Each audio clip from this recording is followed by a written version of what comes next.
This presentation examines the assessment rubric as a powerful tool to support student engagement, consistent academic practice, and the giving of high-quality feedback. A rubric presents a matrix of assessment criteria and performance indicators used to clarify and differentiate levels of attainment for each criterion. Assessment criteria are at the heart of a rubric, just as they are central to designing an assessment task. Assessment criteria, then, are derived directly from and ensure coverage of the course and module learning outcomes. Assessment criteria become a currency used by learners, markers, and moderators for discussing and clarifying an assessment task. They are succinct statements that explain precisely how a piece of work will be judged. Writing assessment criteria and breaking them down into performance indicators is a highly illuminating activity for the academic. This crafting of words may well lead to altering assessment activities to make sure that the task actually delivers what is needed. Each criterion answers the question, what actually is important in this assessment? They make clear to everyone how the attainment of learning outcomes will be judged. Rubrics make levels of performance explicit for both teacher and student. Performance indicators are usually short statements that differentiate levels of student performance. They indicate the evidence typically needed to demonstrate a student's attainment against a given criterion. They're usually written in a consistent form across the attainment levels, and they use adjectives or numbers to demarcate performance parameters as appropriate to the criterion. For example, exemplary, acceptable, unacceptable immediately suggest where a performance lies.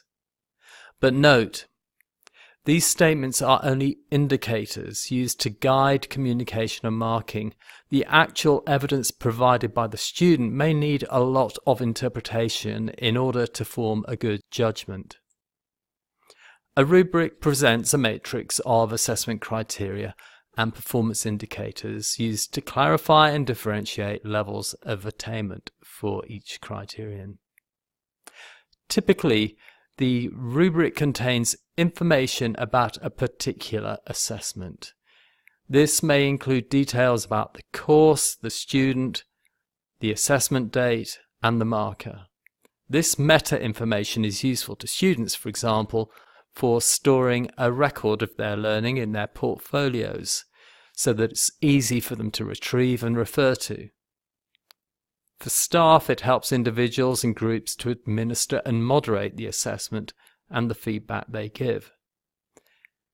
The actual rubric tends to work as a two-dimensional matrix, with one axis setting out the assessment criteria, here on the left, and the other setting out attainment levels. The body of the matrix table is used to describe the performance indicators for each criterion. Note, this is a typical design. You may need to design a different approach as determined by your own context. So why use rubrics? Why are they powerful? Rubrics can be used throughout an assessment in several ways by the tutor, by fellow markers and students. The rubric clarifies expectations for the assessment. It sets out what is being assessed and, by implication, what is not being assessed. This brings clarity and can reduce student anxiety. For example, in a group work situation, students are often concerned that their role and effort gets lost in the marking. But a rubric can be used to alleviate concerns by focusing on what is actually being assessed. The performance indicators explain the nature of the evidence required to be successful. This can be reviewed independently by the student or through discussion with peers or tutors. The rubric promotes consistently good assessment practice in course teams.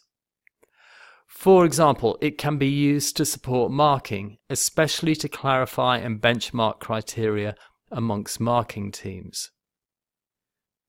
Rubrics can also be used in self and peer assessment activities.